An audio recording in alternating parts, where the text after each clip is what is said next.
We're alive and we're well. We're not caught up in the LA fires. We're good. Rancho Mirage, California is where I am broadcasting from today. Good morning to all of you. It is Monday, January the 13th, 2025, and Los Angeles is burning. Not good. Over 12,000 structures, over 12,000 structures destroyed in Los Angeles. Houses, businesses. 12,000, okay? Go down a block, any block in your neighborhood, and count the houses on both sides of the street in a typical block of yours and do the math. How many blocks of damage would that mean in your hometown? 12,000 structures. And we're not talking about smoke damage. We're not talking about partial burnout, and we're not talking about what is still to come, because the Santa Ana winds today and tomorrow will reach 70 miles an hour. That's a Category 1 hurricane strength again in the next 48 hours. These fires do not give a crap where they are, where they're firing up.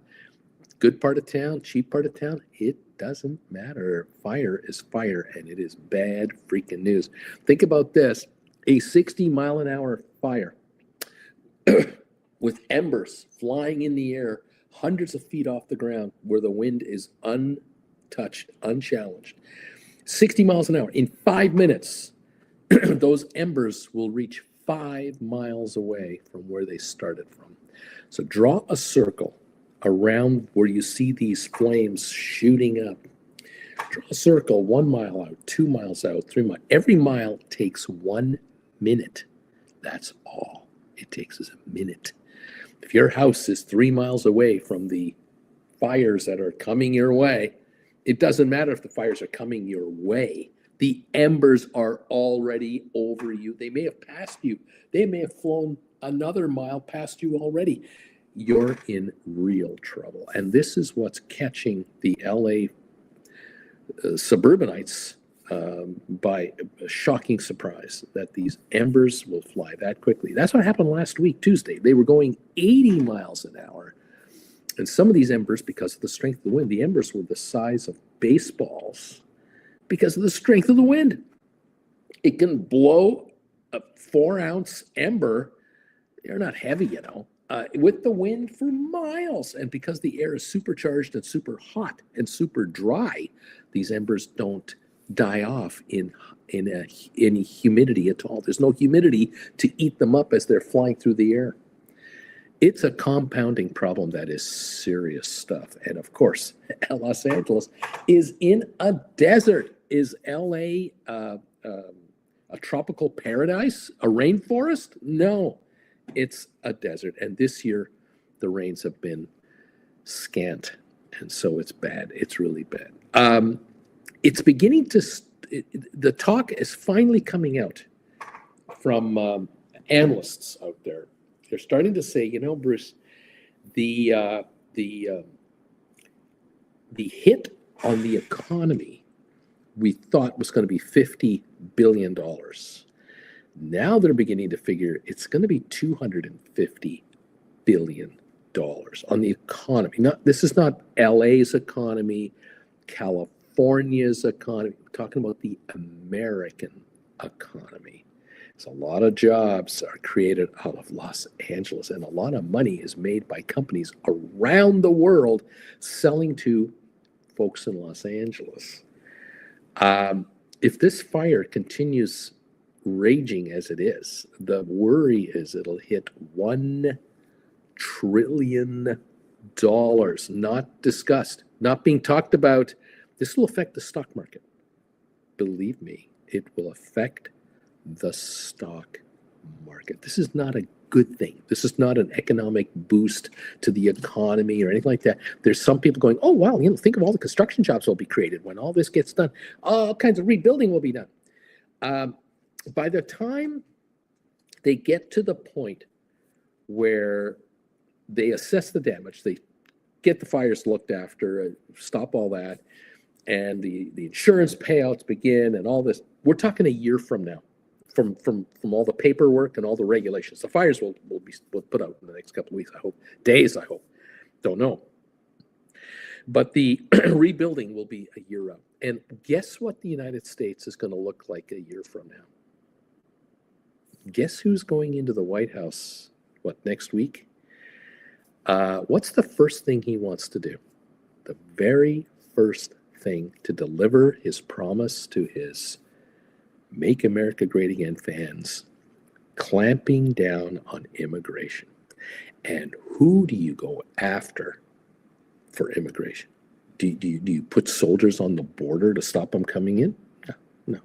You go after those who are here that you can find easily. And so now the worry is that ICE agents will enter schools in California, Arizona, looking for school children who are children of illegals, and grab the kids, get the parents to come in and get your kids, arrest them if they can't prove their citizenship, and start locking people up. They've already started hitting the slaughterhouses. They're hitting the farms here in California. It's already started.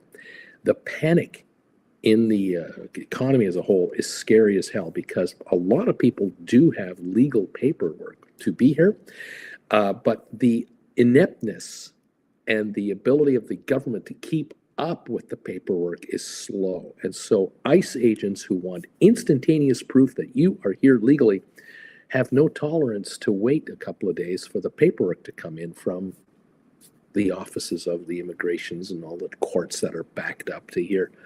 They start locking people up. So what's going to happen here is a whole lot of folks are not going to show up at school. They're not going to show up at work. They're going to be very cautious through January, February, and March to do anything. And contractors, cleanup contractors who are going to be asked to clean up 12,000 to 20,000 houses and buildings to be taken away. Anyone to rebuild anything, even someone to be hired to put up boards around a property or a fence around a property, temporary fencing. Where is the labor coming from for this work? Are there a whole bunch of American kids in Ohio with 3.5 and higher grade point averages dying to work for a company that puts up temporary fencing around burnout zones? I don't believe there's a backup of people applying for those jobs. We're talking about an absolute dearth of a lack of available manpower to rebuild California. There will be massive problems. And then you're going to hear all the news stories. Get ready. All the fraud of contractors taking deposits and not doing a damn thing, and overpricing this and gouging of that. You're about to see the worst of America be brought to your living room through TV or through your computer. And this will also cost the economy dramatically. It's going to be one hell of a garbage show coming up. Really, really ugly. From employers across the United States, legal and otherwise, to everywhere else, we're going to have an absolute nightmare scenario show up in the next 6 months.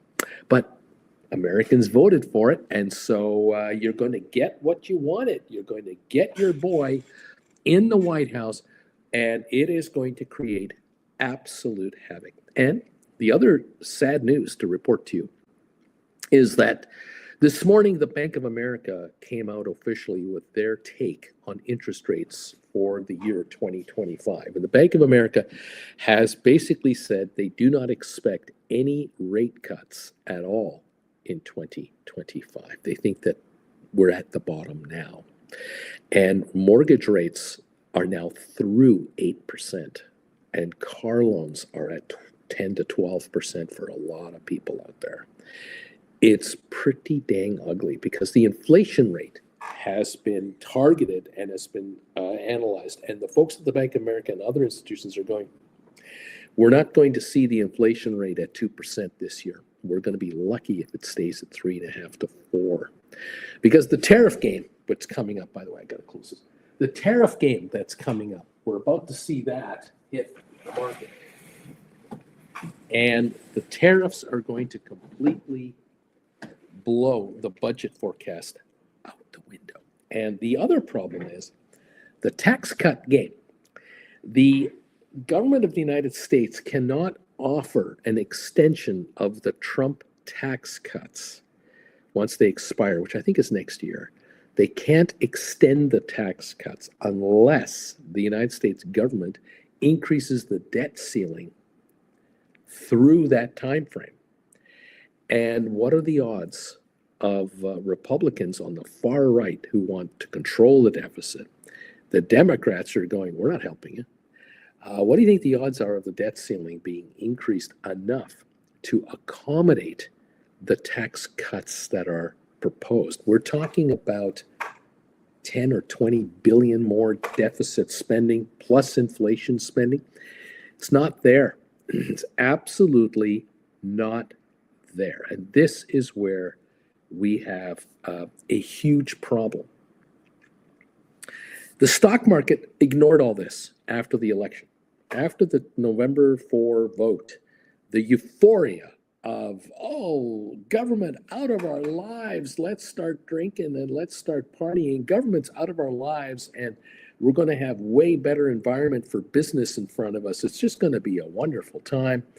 Lower taxes, lower regulation, easier time, and we'll threaten countries with tariffs, and that'll get them coming to the table to deal with us.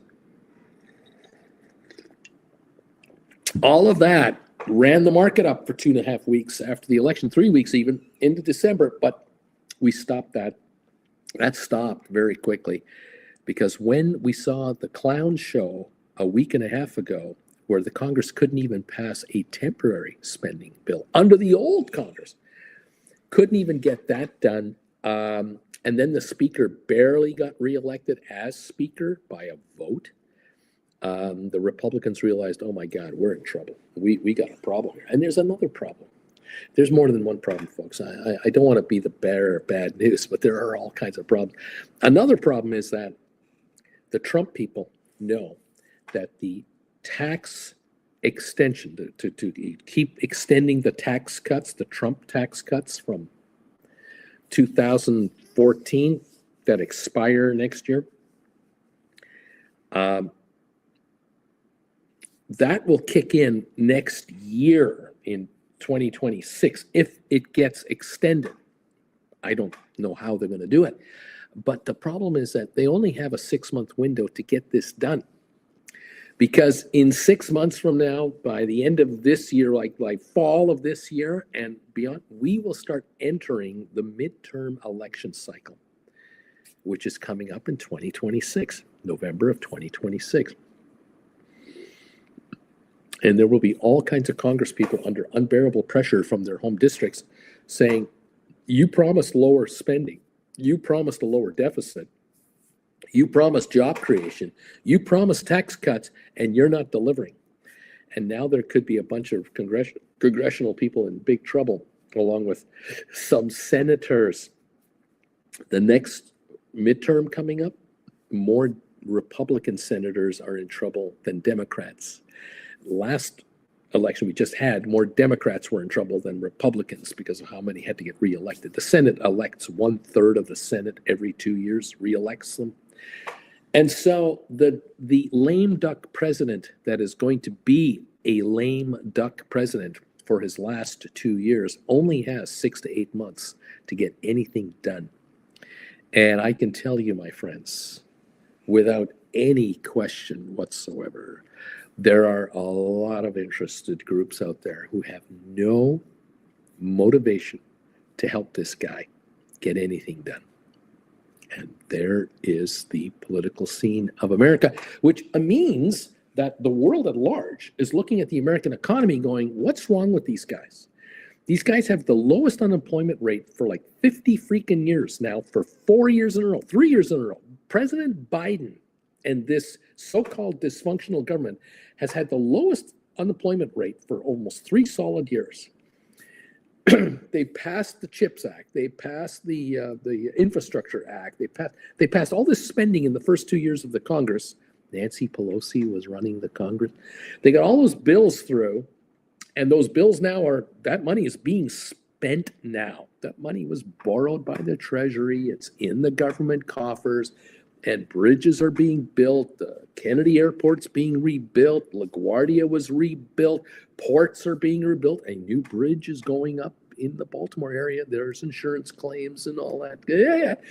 All this infrastructure is being constructed and will be for another 8 to 10 years, because you don't rebuild the massive infrastructure of the United States in 3 months. It doesn't work that way.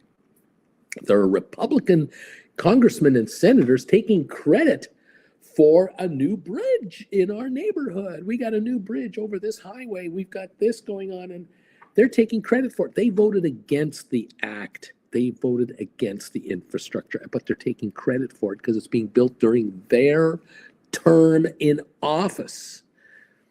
It's the old political game. Believe me, you pass on all the world's problems to someone else's fault, and you take all the credit of anything good, whether you had anything to do with it or not, to try to get re-elected.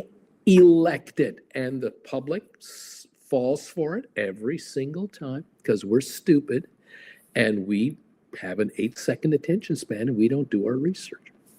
Welcome to the party, Bell. Out in the real world, the rest of the world, I guess, the real world, the investment world, it's nothing personal, but from Sweden to Norway to Germany to UK to China to South Korea to Japan to Indonesia to the Philippines to Australia to Canada to Mexico to South America, the rest of the world looks at the U.S. economy and the U.S. corporations that dominate its economy, and they look at the stock markets to figure out, how do we make money from these investment opportunities? Should we buy into U.S. bonds, corporate bonds, government bonds? Should we buy U.S. stocks? Should we play the options market? What do we do? How do we do this? And why?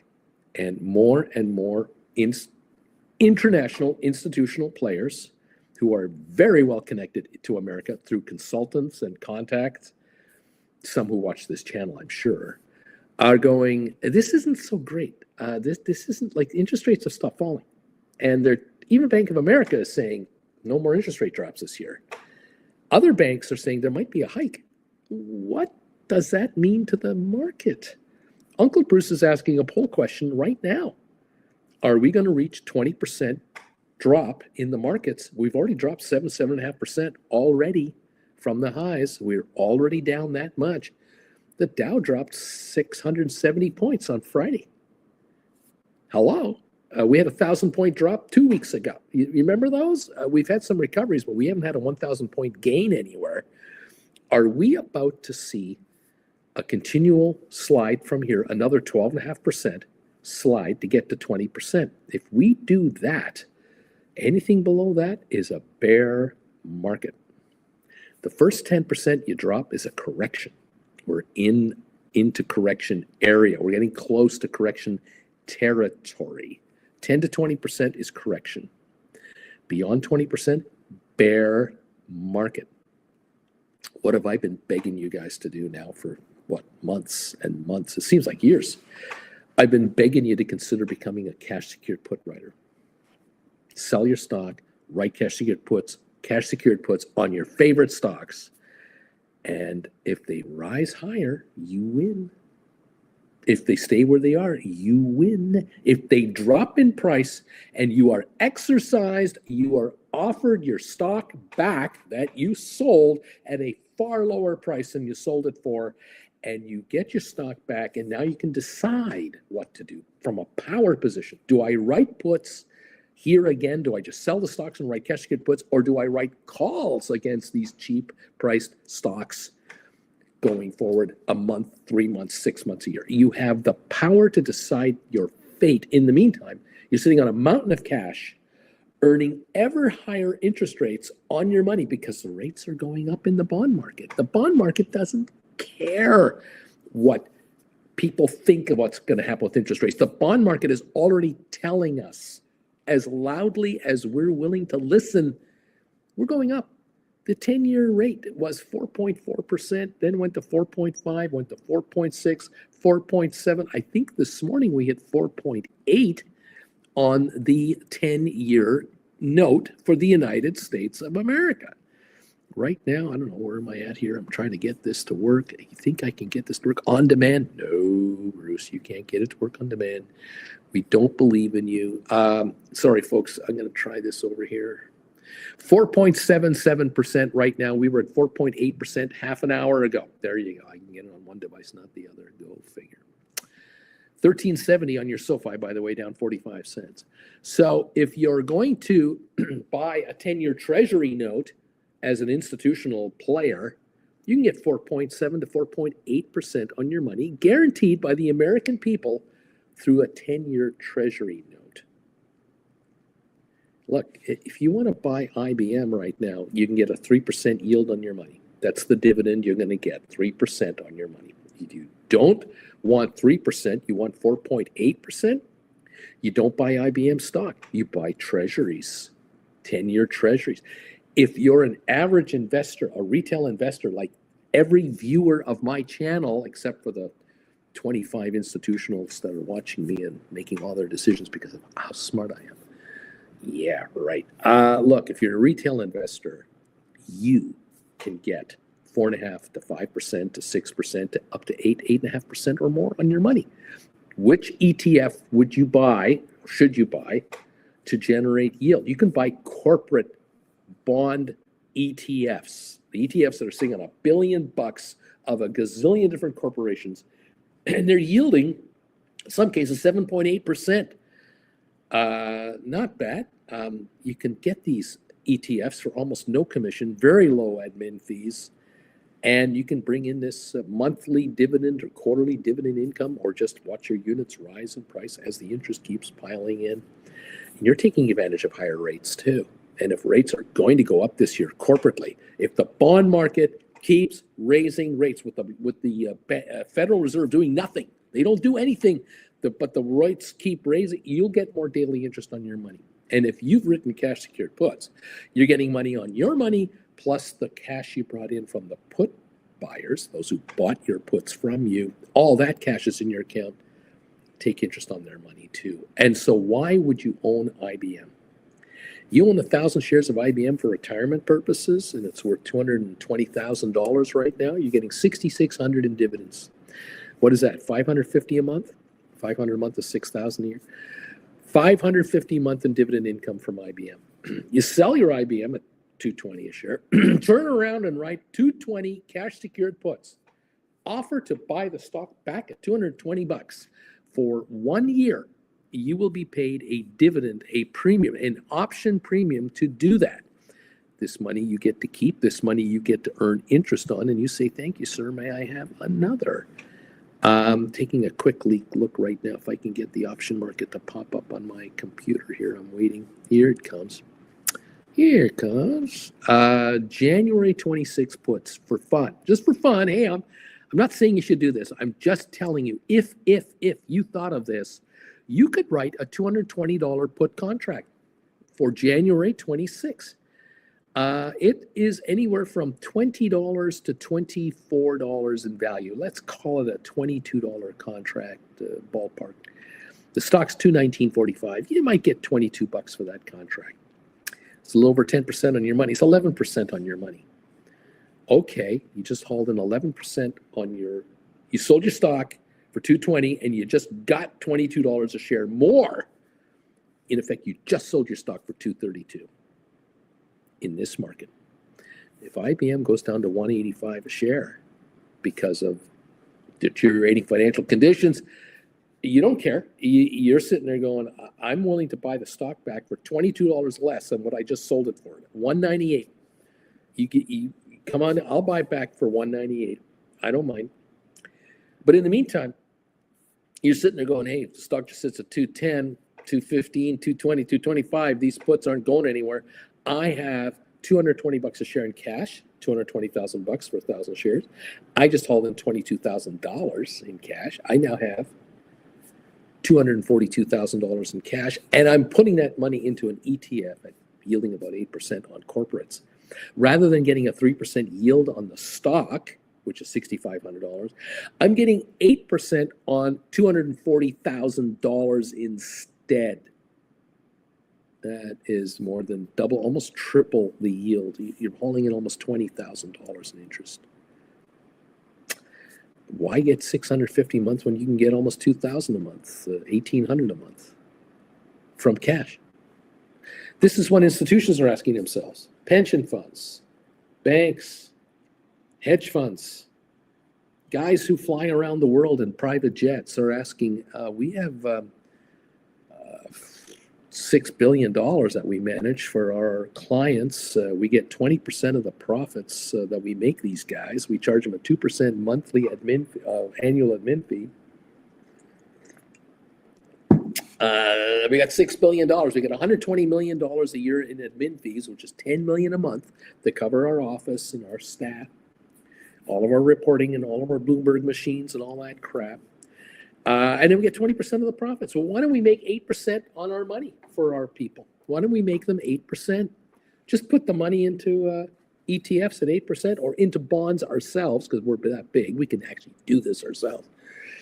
And we'll get 1.6% of the 8% as our profit.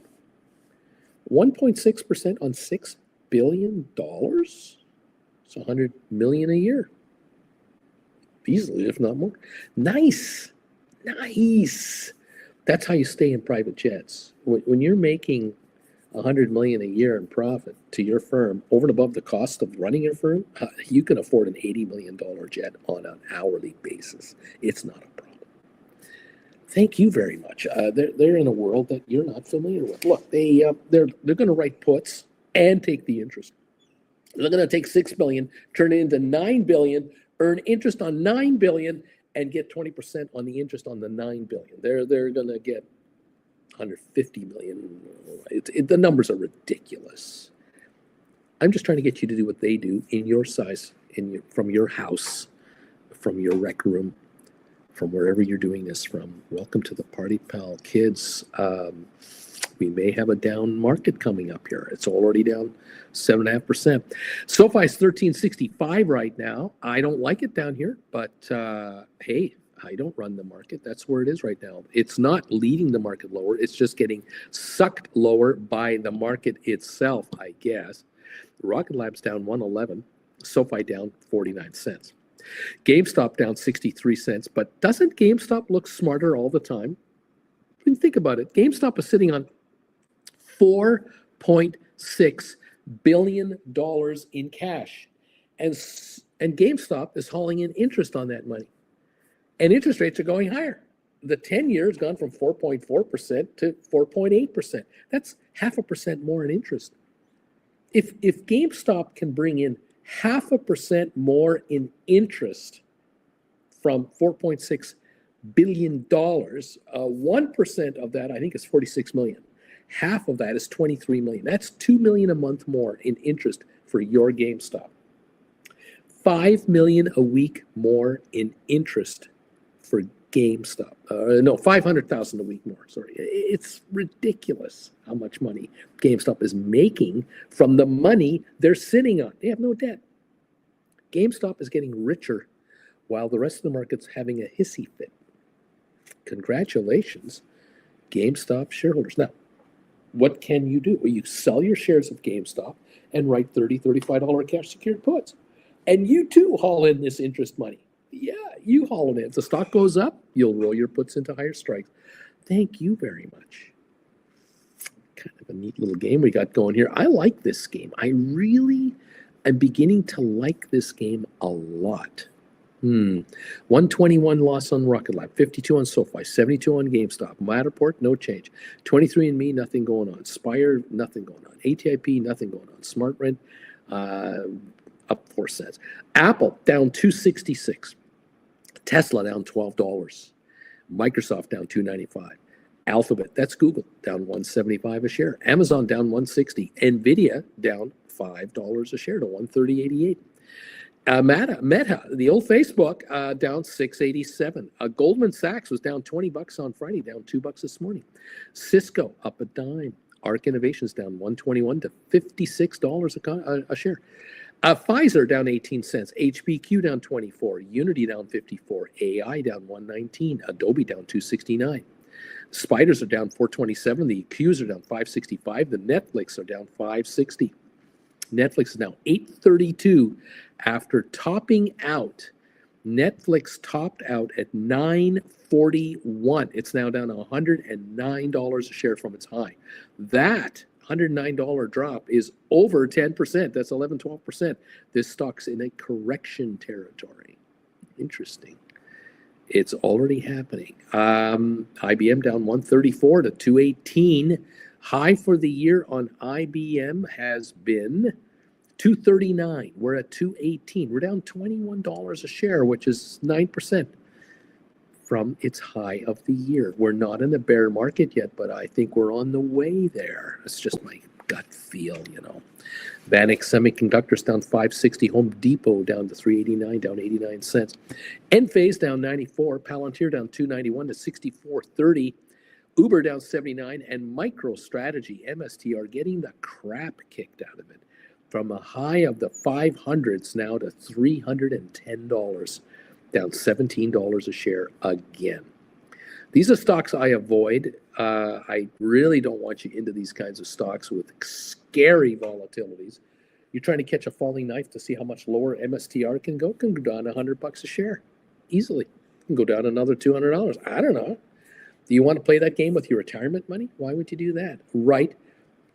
Call credit spreads on the Magnificent Seven. You've been making nothing but money now for 2 months. Nothing but money, or a month and a half anyway. Just keep writing call credit spreads on the Magnificent Seven. 15% ahead of the stocks or higher with 1 to 7, 8, 10 weeks of expiry. Very short expiry dates. Way out of the market. Take the premiums. Thank you very much. Can you bring in 2% a week on your money? 1.5% a week, 2.5% a week on average. Thank you very much. Bringing in 3% in 3 weeks. This is good money. This compounds into a ton of cash. You're here to fight forever, not for another day, but forever. Richard Carlin, thank you. ALA is here. Eddie Martin is here. Stephen Butler, number 6 on the hit parade. Bruce is the KC Kasem of stock channels. Strategies dedicated to making money, writing options. Big E is here. A stock jockey is here. Welcome to the party, pal. Stuart Longsdale's here. CKT, Pukeburb, Hector, Night Train is here. Sharon in the house. Christina's here. Mandu, number 5. Corinne is here. Andre De La Torre is in the house. Alex is here. Christina, who saw the tornado in the middle of the flames? That was wild, deep value. James of the Misty Tree, who cares? Who cares? Christina, maybe we take Canada's offer to buy it into consideration. Amy J is here. Gulf of America. ALA, wow, shocked to hear ICE is doing that while Biden is still president. It's already ramped up. It has already begun. You're about to see horror stories for certain people in this country. It's going to be scary. And those who do not learn from history are doomed to repeat it. Double D, number 60. Jeff Glass, we're ready. We're already seeing illegal rent gouging in Los Angeles. Deep value, 100%. Uncle Bruce, 100%. What else? Let's see. What's going on? Jeff, the Republicans don't care about the deficit. They will pass the tax cuts through reconciliation without Dem votes and cost us another $2 trillion in debt. What else is going on? But guess who can buy houses? Those who have cash. So this is only going to hinder first-time home buyers, increase big real estate home buyers and renting them. What else? Weber, good morning, Uncle Bruce. What's going on? Thank you, everybody, for being here, and appreciate you all here. So much fun. Never a dull moment at the moment. Hector, neat. James of the Misty Tree, neat. 24 minutes till we open. Thank you, everybody. Good morning to all of you. Larry Titus, I'm here, number 80. Bruce, on your thumbs up meter. Barrow King, I'm number 83 on your thumbs up meter. Thank you, everyone. Vladdy, I'm number 86 on your thumbs up meter. Oh my goodness. Mike H is here. Brian is having fun. Mike K, you're all signed up. DH 91 here. Same with Susan Shops. Robert, I think I'm number 93 on the thumbs up meter. Uncle Bruce, thank you, everybody. Thank you for joining me this morning from wherever you're watching us from. We are trying to fill you in plain English what the hell is going on out there and why is it going on the way it's going on. It's nothing personal. It's nothing political. I'm just telling you, the world is on edge. The American investor is on edge. Everyone in Los Angeles is on edge. This is not good. When you have a metropolitan area of 25, 30 million people, you have a state of 40 plus million people on edge. It's not good for business, okay? I don't care if you love folks from California, hate them. I don't care. The bottom line is that folks are nervous about what is happening right now in this world of ours, and it's starting with flames, fires. That's the first thing we're worried about. Fires. Number one issue. Fires. Fires burn Democratic houses, Republican houses, and everyone else's. Rich, poor, and indifferent, it doesn't matter. Today's poll question, 200 votes are in. I think the stock market is headed for a 20% correction from its current 7% drop. 59% of you say, yes, I think you're right. 41% are saying, I'm not so sure about that. We have 98 thumbs ups this morning so far, 254 people watching me live right now. Thank you all for being here with us. Appreciate you all for being with us today. Fun times at the OK Corral. Will the market stay this low? Is this just a dip for the first half hour? Do we have a recovery right away? Are we overrating this? That is the question. We have the Dow futures are down just 31 points. It's not like we're down 350. But I will say we are not recovering from the 670 point drop on Friday. It's not recovering. Look at the NASDAQ down 208 points. That is a 1% drop. S&P 500 down 38. That's 2/3 of a point. The Dow is only down 38, but that's just 30 stocks. So we should be looking at NASDAQ and S&P to kind of get a handle on what the heck is going on here. Crude oil up 130 a barrel at 77.87 a barrel. Germany is accusing Russia of putting to sea a whole bunch of rusty tankers, oil tankers, to sell oil illegally to other countries willing to work around the world's boycott of Russian crude. The oldest game in the book is high seas, hijinks. How many barrels of oil are spilling into the sea undetected by the world's environmentalists because of these sea-to-sea transfers of crude? The Iranians, by the way, have been moving oil of theirs that they shipped to China for storage in the last 5 years.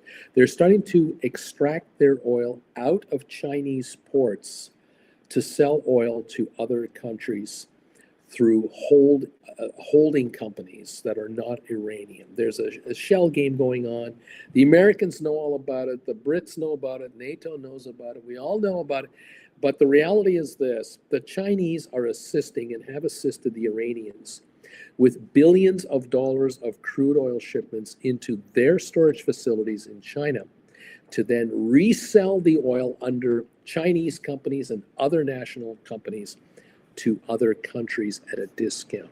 The Iranians are in such financial trouble, and they are in need of capital in the worst way because of the absolute spanking that the Iranians have been receiving from the Israelis in the last year and a bit by having the crap kicked out of the Hezbollah fighters in Gaza, the crap kicked out of them in Lebanon, the crap kicked out of them now in Syria, because the rebels in Syria have taken out all the Iranians. The Iranians are losing on every front, and they need cash to buy more bullets and missiles and grenades and guns and everything else. And so rather than put the money towards their citizens and look after their people, which the Iranian people are great. The absolute public of Iran is fantastic. The mullahs over there, who are, not political, yes, the war machine mullahs are now moving oil out of China to fund their ability to rebuild their influence in the Mideast, which has been shattered and is a mess. It's amazing to me how China, two-faced sons of bitches that they are, back up these regimes by storing oil for them and get paid to do it. Millions and millions of barrels of oil off the black market, and then they help to legitimize the oil by turning it into other countries' oil or other companies' oil, so it doesn't have U.S. sanctions on it. It's a shell game. It's absolutely ridiculous. It is laughable, and the credibility just doesn't exist. You can't trust the Chinese books because their economic performance is so weak and is so pathetic. Over the weekend, I read articles about how certain Chinese companies are owed billions and hundreds of millions of dollars from other Chinese companies. Mainly, the real estate developers can't pay their bills. They have no cash. So what they're doing is they're selling partially completed condos, apartments, or completed condo buildings to entities they owe money to in the form of take these condos off us instead of giving you cash. And now these creditors are taking property from these property builders in lieu of dollars or yuan to pay their debts. This has been going on for 2 years, and it is reaching higher and higher highs. The problem, of course, is that the entire house of cards is teetering on complete disaster because real estate values in China have collapsed. There is no market to sell a condo to anyone because they've developed enough condos. There are enough empty apartments and condominiums in China to house the country of Brazil. To put this in perspective, there's enough empty apartments and condos in China, brand new, last 3 to 5 years built, to house 270 million people. There are no people to move into these units. That's how much overbuilding China has done on itself to fool the world, convince the world that it is the hottest place to invest in, period. And Jamie Dimon and all these other U.S. bankers have fallen hook, line, and sinker into the Chinese lie and are still trying to invest in China today with your deposit money, which is just traitors to America. It's unbelievable. The United States government has sanctions against various countries, what have you, but yet they allow their own citizens in certain roundabout ways to stab their own Americans in the back. It just blows my mind. Of course, JP Morgan loses money in the China investments. They've got the American government to bail them out because that's what the American government did the last time they screwed up. 2008, 2009. I'm sorry if I'm upsetting any of you, but this is the reality of the rigged system that is out there. You cannot count on your most dependable institutions to make you economically solvent when it comes time to retirement. You've got to do it yourself.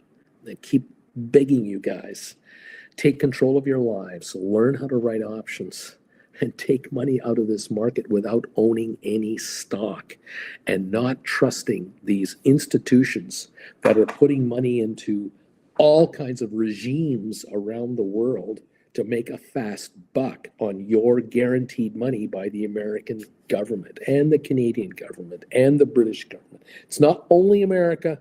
I'm not upset at just the Americans, but it is a global nonsense phenomenon. The 1%ers, the top 1, 2, 3%ers that control so much wealth of the planet are making quick dollars under the table all over the damn place. Who is funding all of the oil transactions for the Iranians, the Chinese, the Russians,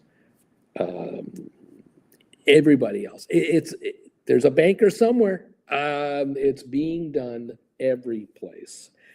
Average North Americans and Europeans and others who work 40 hours a week, 37 and a half hours a week, 50 weeks a year, just honestly go to work every day to pound out a living to try to get by, while the top guys up here are playing games everywhere. And no one stops them because they bribe the politicians who are in power every 2 to 4 years to keep it going. And so you get what you vote for. And we're about to find out in the next 2 to 4 years, and we will forever, every 2 to 4 years, find out just who we voted for and whether it was any good for us or not. And I pity those, and I fear for the middle class and below, which is 60% of America, Canada, Britain, 60% below and lower. You're powerless unless you take control of your life to change it on your own. The top 40% have a chance. The first 20% are the upper middle class-ish to the absolute upper middle class. Those folks have the best fighting chance to not get caught in the bottom 60%. The top 20 percentile, I don't worry about those folks. They're just fine. Thank you very much. In any event, if you want to take control of your life, you've got to get serious. And some of you got serious this past Christmas through December. You grabbed my classes. You've been watching them through the holidays. You're learning how the option game works. And you're figuring out, oh God, I got 20 grand, 40 grand in my savings or in my margin account or whatever.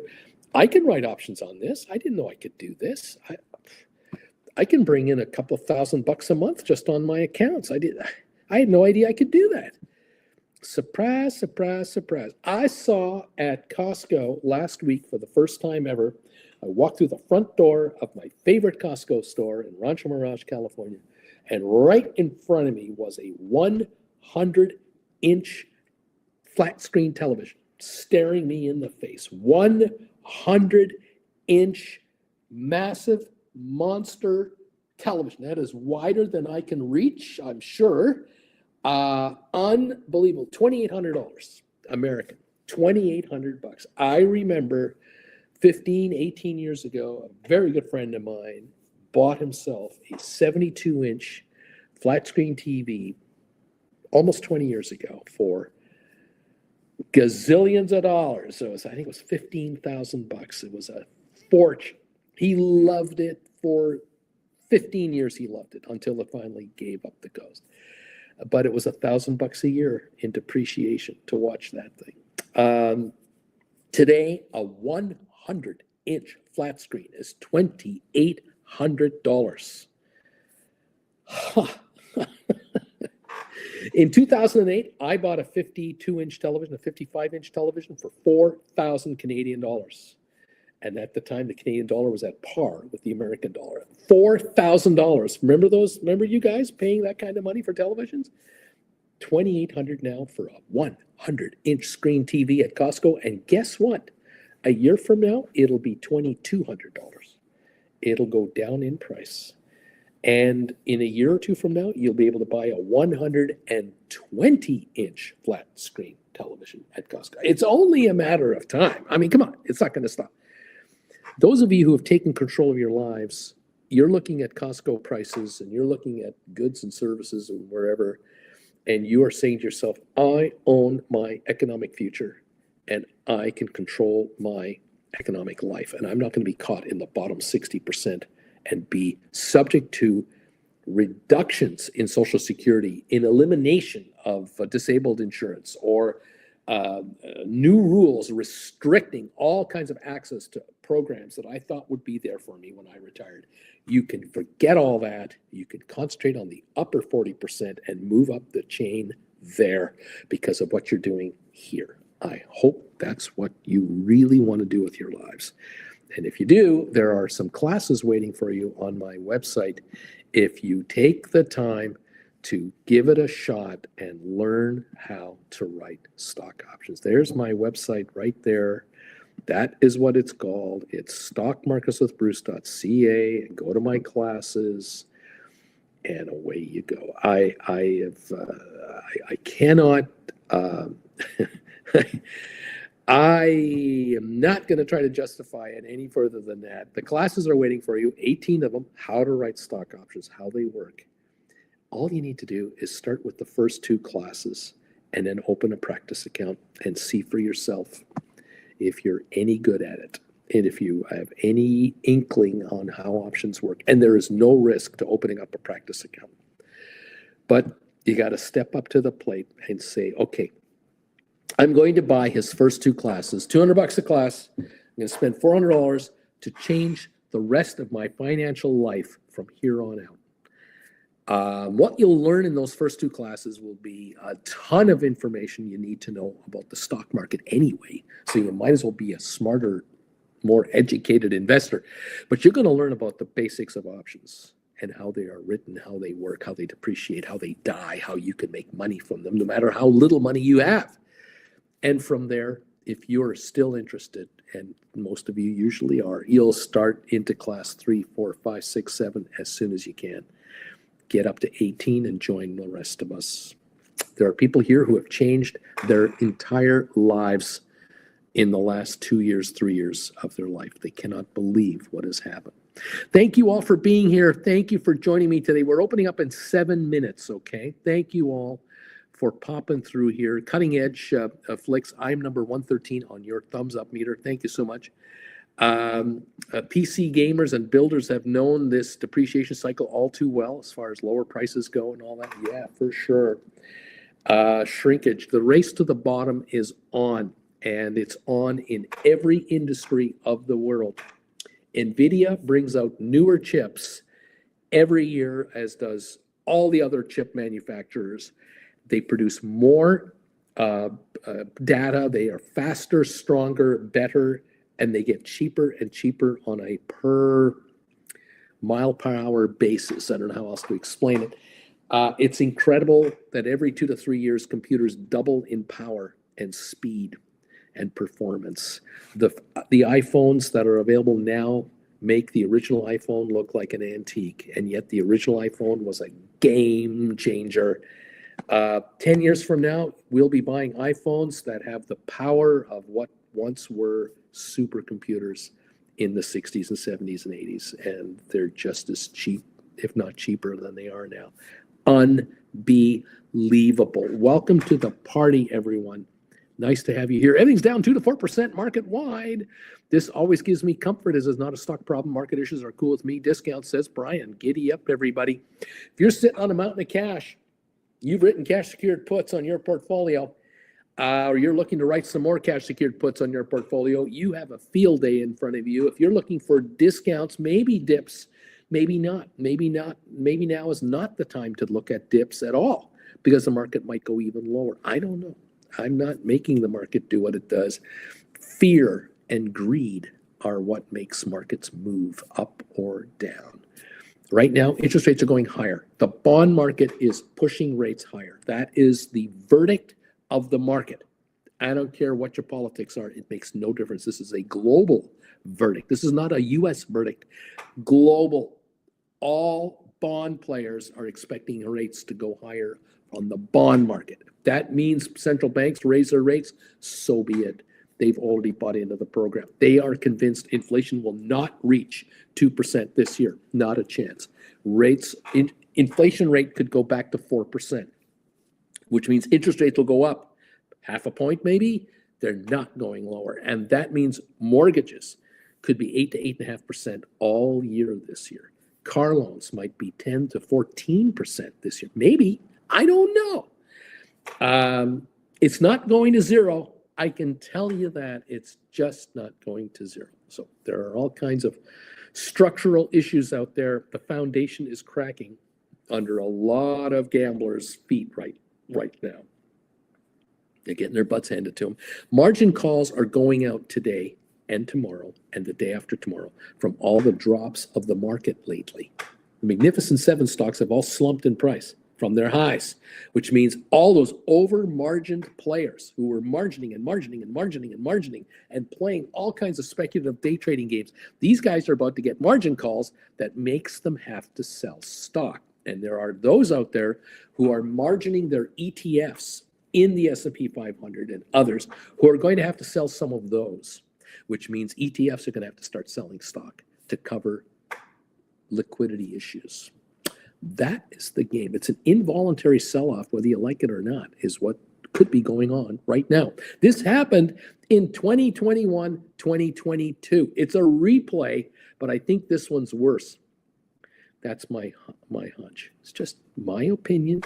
Take it or leave it. Up to you. If you don't think I know what I'm talking about, it's okay. Learn how to write options. Get your butt over to my website and start grabbing these classes and learn how to change your life for the better. Thank you, everybody, everyone here. I appreciate you. Brian, I've got 12 GameStop cover calls expiring this week, $30 strike. I'm hoping to be exercised. It'll free up over $40,000 in cash. There we go. Aurora, good morning, number 120. Thank you so much. Alex, Uncle Bruce, any thoughts on the best strategy when you've written call credit spreads and we get a dip like this? Roll down for more credit or add put credit spreads with a very wide spread. You want to take advantage of your gains and look for a new call credit spread position, same timing or slightly further forward in time.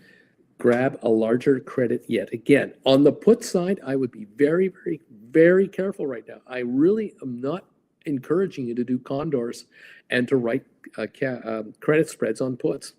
The only one I'm thinking about on the put side is GameStop. It's the one stock I fear might go up because they've got $4.6 billion in cash, no debt, and making more money this week than last week and last month on interest because interest rates are rising. GameStop is making more money. Just saying. So if you're going to do credit spreads on call credit spreads on the Magnificent Seven, knock yourself out. Stay 15-20% ahead of the market, 1 to 6, 7, 8 weeks out in time, and keep doing that game. Just keep doing that game. I mean, doing a condor with a wide spread. I'm not a big fan of condors. I understand that if you're going to do a condor on something like NVIDIA, and it's sitting at what do we got right now? NVIDIA sitting at roughly on Friday it was 135.91 on Friday. You want to do an NVIDIA credit spread or condor. Where are we at right now? 129.88 on NVIDIA.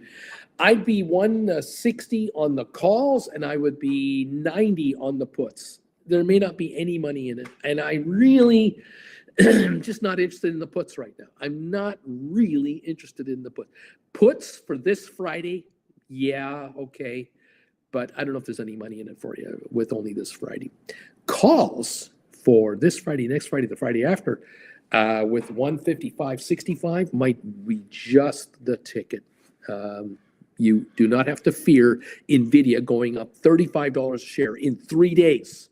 I don't see news coming out that will make NVIDIA do that. And so Apple, Microsoft, Tesla, Google, Amazon, Facebook, any of those call credit spreads might well be what the doctor ordered. Thank you, Uncle Bruce. Says Alex. Larry says, Bruce, I've rung the bells. It's official, Bruce. We are open now.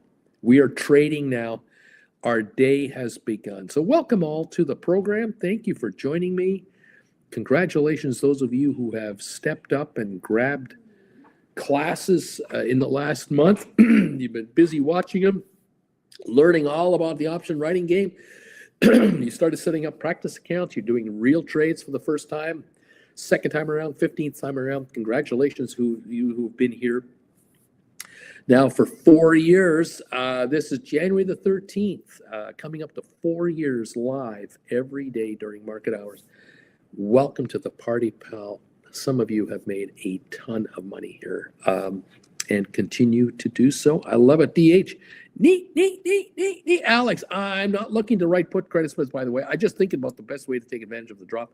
I already have lots of call credit spreads written. Gotcha, buddy. You're all good, man. It's all great. Richard, neat.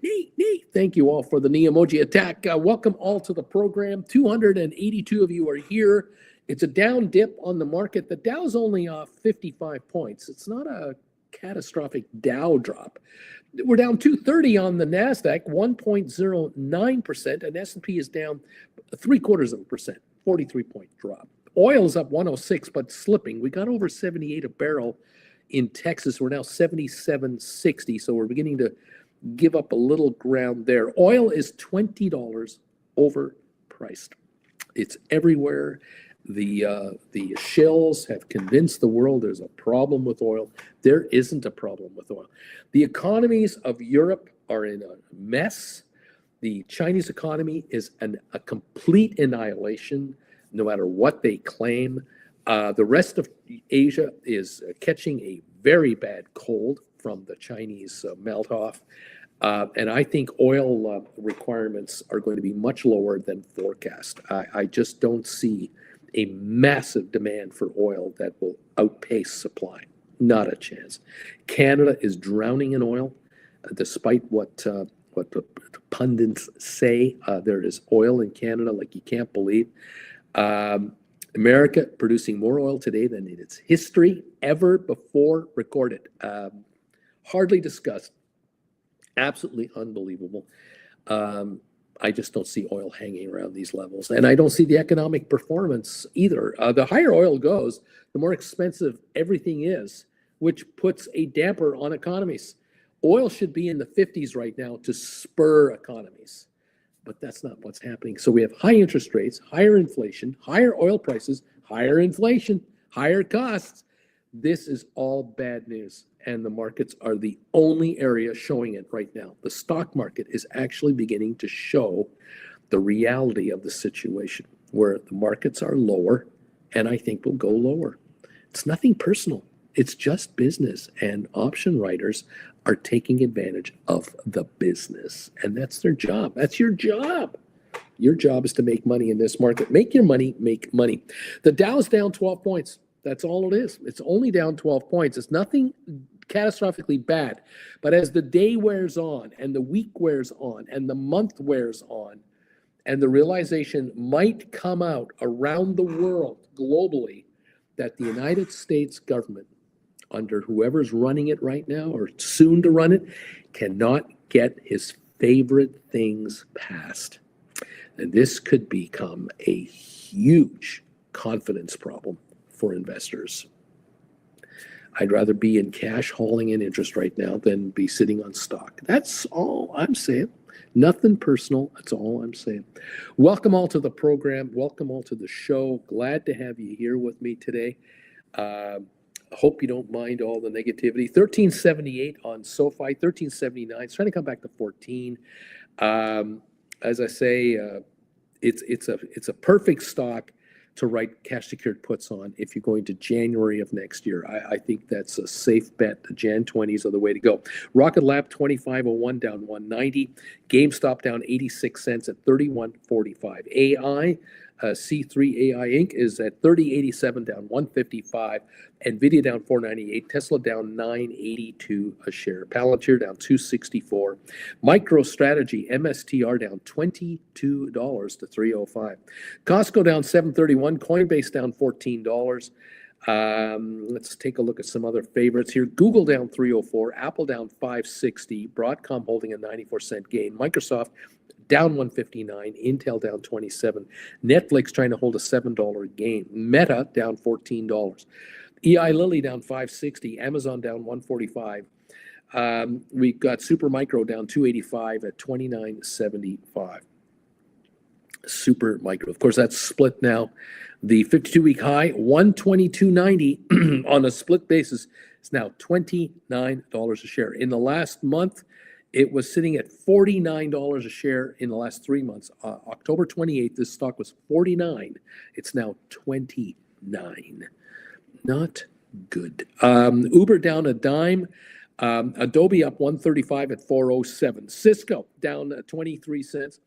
AMD down 113, Unity down 3, Enphase down 168, Moderna down 997 to 32.28. The 52-week high on Moderna 170, now $32. It's down 80% in a year. Absolutely devastating. The company does not make money. Pfizer down 19 cents. IBM down 335 at 216.23. You buy IBM now, the yield on that stock 3.04%. That's all you're getting. You get 4.8% from a T-bill. That's why IBM is dropping. Nothing personal. It's return on equity. HBQ down 46 cents. Home Depot down 121. Vanik Semiconductors down $6. Goldman up 391 on hopes that Wednesday's earnings report will be positive. Boeing down $1. Target down 250. JP Morgan up 267. Same thing for JP Morgan. Financial stock, big bank, earnings on Wednesday, hoping to have positive results that beat the street. And so people are gambling that this thing's going to be okay. We'll find out. Walmart down 93 cents. Disney down 26. American Airlines down 80 at 17.58. DraftKings down 48 cents. AMC down 13 cents at 366 on AMC. Down 13 cents to 366 on AMC. Royal Caribbean down $1 this morning. There's the story. I'm sticking to it. The Dow has gone green about 23 points or so. S&P is down 52. That's 0.9%. And NASDAQ is now down 320. It's down 1.67%. I think the Dow is going to join these markets and go red as well. That's all I'm saying. That's my opinion. 1375, 1377 on SoFi. It's down, but not catastrophically. We're down 39 cents a share. The high of the morning, 1389. The low, 1360. We're at 1376. Is it a dip? Is it a temporary dip? Long term, this sucker's a winner. And earnings come out in 2 weeks. Earnings come out in 2 weeks pre-market. I wouldn't be betting against the SoFi. But hey, that's just me. I'm always an optimist on SoFi. Love it at whatever price it's trading at. But I have a feeling some of you are going to be extremely happy the fact that you've sold your shares and written cash secured puts and are sitting on a mountain of money. And the shares want to go to 20, 25 bucks a share later this year. You're going to be so happy, so deliriously happy, and much richer than you've been before. I love it. ALA, neat. Thank you, everybody, for the knee emojis. We're up 20 on the Dow. We're down 50 on the S&P, and we're down 306 on the NASDAQ. Giddy on up, everybody. Nice to have you here. Oil up 109 at 77.66 a share right now. GameStop down 128 at 31.03. If you sell these shares and write $30 cash secured puts, you just replace your stock with cash secured puts instead. Take a huge cash hit. Thank you very much for Jan 26 and sit with your dough. The Rocket Lab down 207 at 24.84. You can write $25 cash secured puts. You can write 27s. I mean, up to you. SoFi 1372 down 43 cents, 1374 now on SoFi. AI 3049, Nvidia 131.06, and Tesla 385.45. It's been one hell of a ride the last month and a half, hasn't it? It's been something else. It's been 2 months since the elections in the U.S., 2 months and a week. And we have the big turnover of power shortly. The markets are not doing too well going into this time frame. The clown show has already begun, and tomorrow we begin to see these confirmation hearings begin for cabinet selections for the Trump administration, and there will be fireworks all over the place, and we'll see what's going on with that.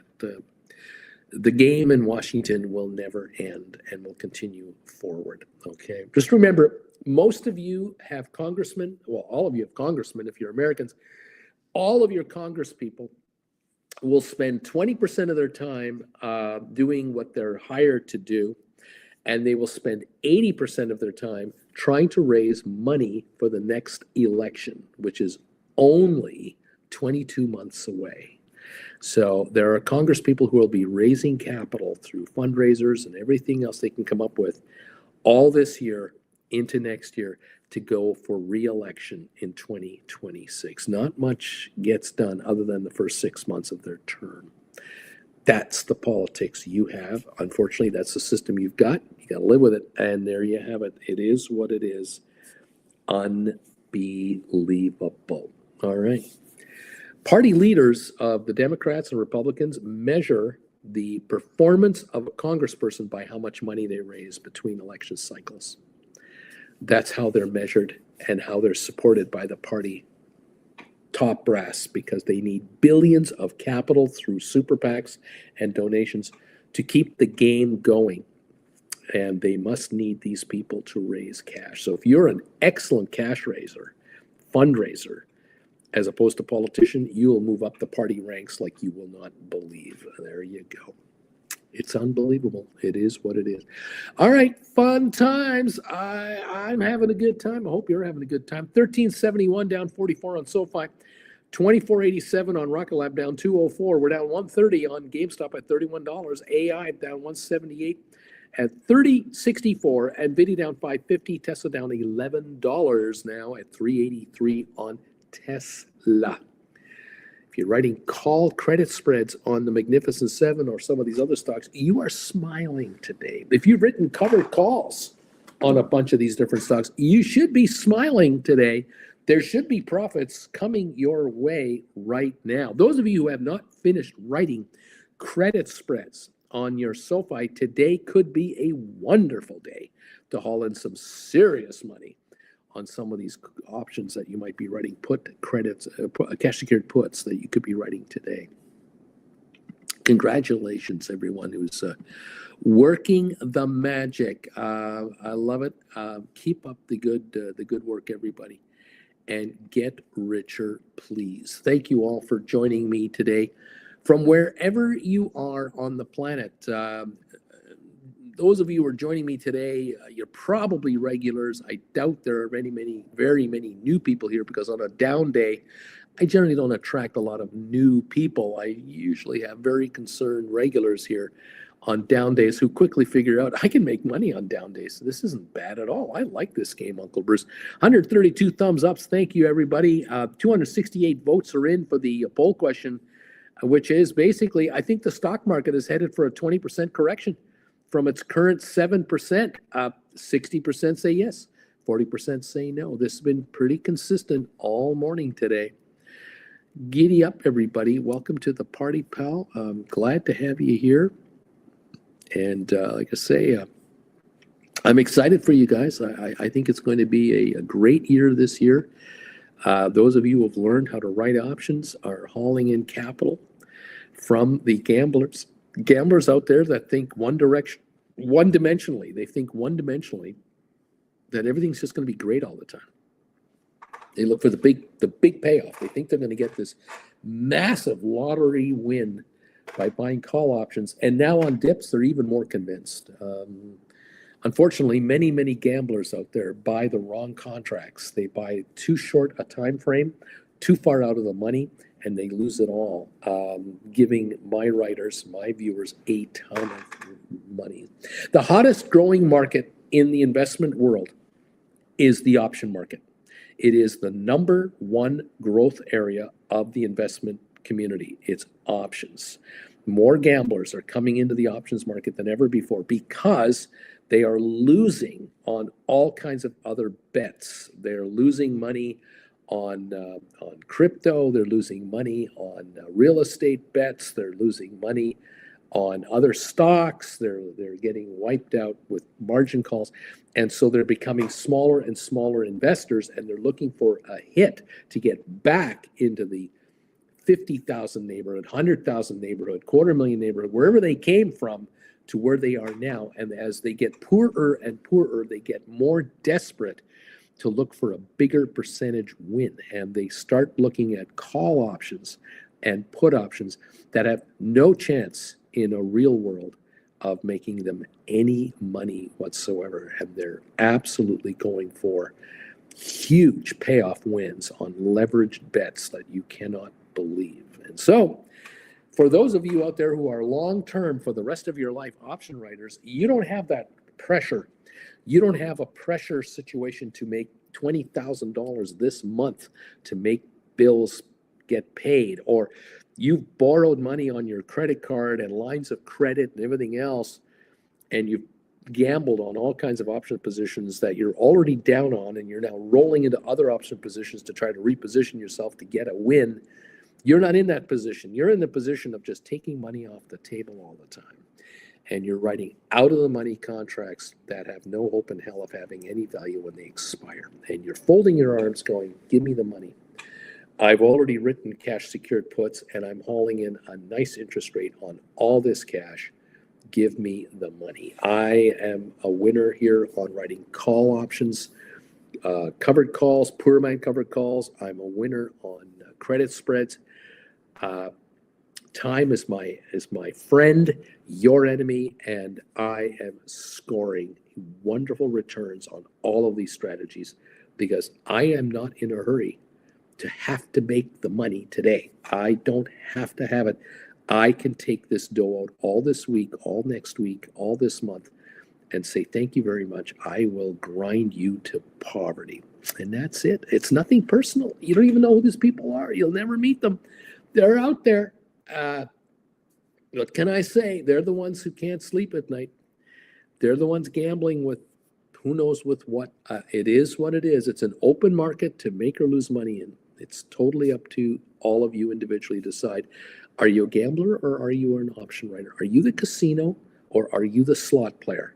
Who do you want to be? You hang around here, you want to be the casino. And if you're going to be the casino, you're the winner because you're the one that hands out the free drinks and puts the waterfall show on all the time and scores and scores and scores. What can I say? Thank you, everybody. Appreciate you all being here. Welcome, Splair. Good morning, all. 7 hours ago, 6 hours ago, I went into surgery and now I'm back at home for a week. Let's rock. I hope you're doing well, my friend. JJ, Uncle Bruce, tell me you didn't rent a Tesla again. Elon Musk obtains his wealth and power via Tesla and SpaceX. Don't enable him. There are better alternatives to a Tesla. Well, I'm not writing a new Tesla. I'm writing a used Tesla. So, that's from years ago when he was okay. Deep value. The Dow is green, Uncle Bruce. Yes, it is. It's up 127 at the moment. It is what it is. I think the banking stocks are moving higher. The big banking stocks, that's probably affecting the Dow at the moment. We're down 39 on S&P, but we're down 274 on the Dow. There's that. But hey, I don't mind if the market goes up, but I fear that it might go down. And so here you have it, 1385 on SoFi. I love that it's recovering a little bit here.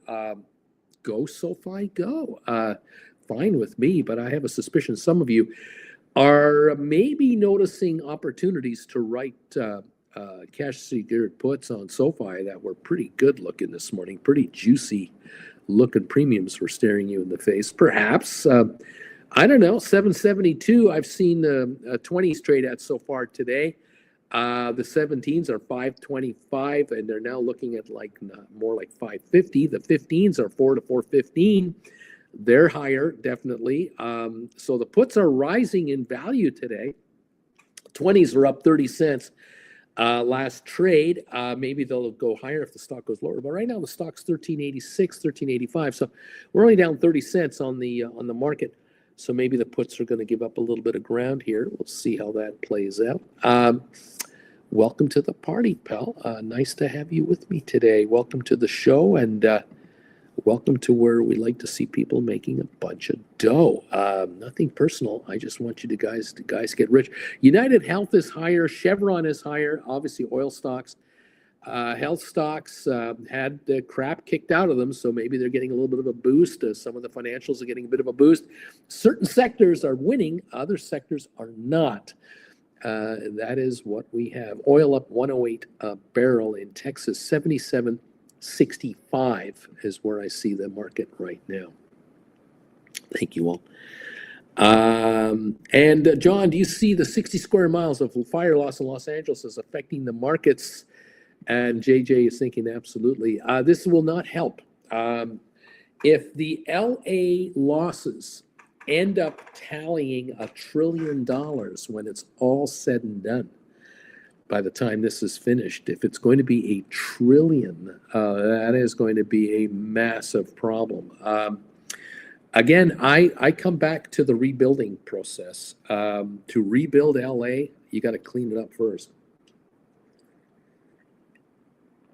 And those of you who are in big cities, you are aware of the restrictions that you have to move hazardous materials.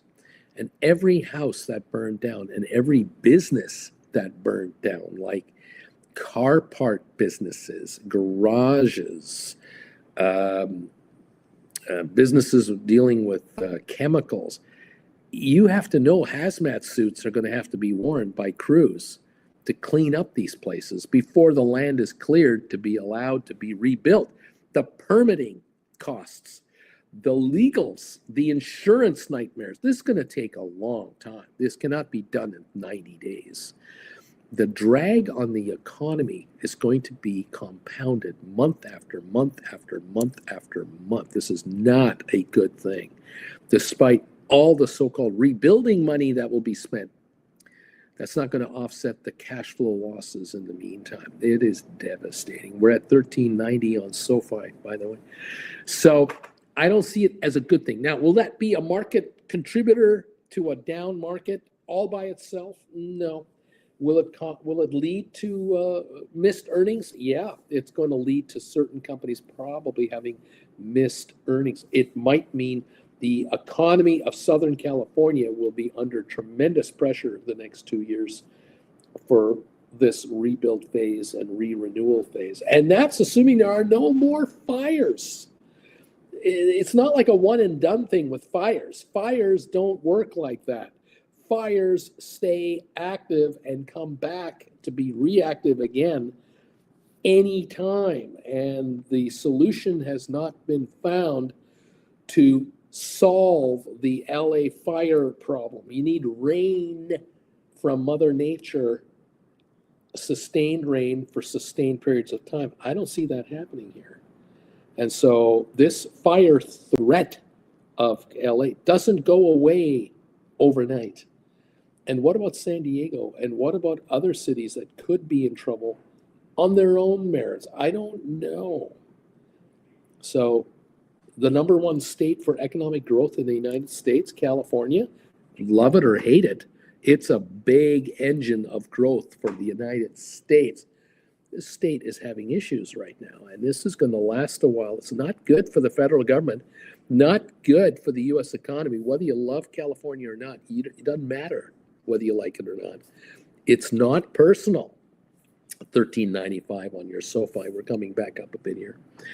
There you go. Alex, Uber is becoming a market hedge stock. Market down equals Tesla down equals Uber up. Alex, it's the only green stock on my watch list right now. Interesting, isn't it? 1398 on SoFi. We're down 17 cents on SoFi, not down 40, 50 cents on SoFi. Definitely recovering. Rocket Lab coming back as well, not down $2 anymore, down 156, 25.35. GameStop down 87. It's recovering, 31.44. It's coming back up. AI down 116. Looks like it's recovering. NVIDIA down 393. Tesla down 630. We're all recovering on most of these markets. I don't know by how much, though. This could be a temporary gain here. 136 gain on the Dow. Fair enough. We're down 32 on S&P. We're down 222 on NASDAQ. We'll see how this all plays out. Welcome, everyone, to the program. Great to see you here. Here in the desert, no issues with fires. None. As a matter of fact, right now, no wind outside either. So we're not sending any wind to LA. But I think it's coming more from the north than from down here. So, well, time will tell. We'll wait and see how that plays out. Thank you all for joining me today. Nice to have you with us. Thank you again for those of you who have joined this channel as members. You've joined this channel as subscribers. We love that you're all with us today. Very much appreciate you all being with me today and hanging out with us. We are member only on the chat, of course, during market timing here. And thank you again for your support of this channel. If you're a Gold Bagel member, you know how much we love you and appreciate you.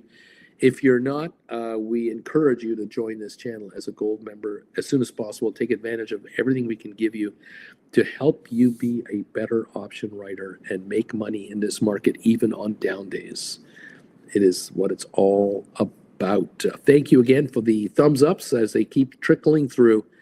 We're now reaching 142 thumbs ups, 58 away from our magical 200 objective every day. Thank you for helping us get there every single day, 5 days a week. You guys are the best.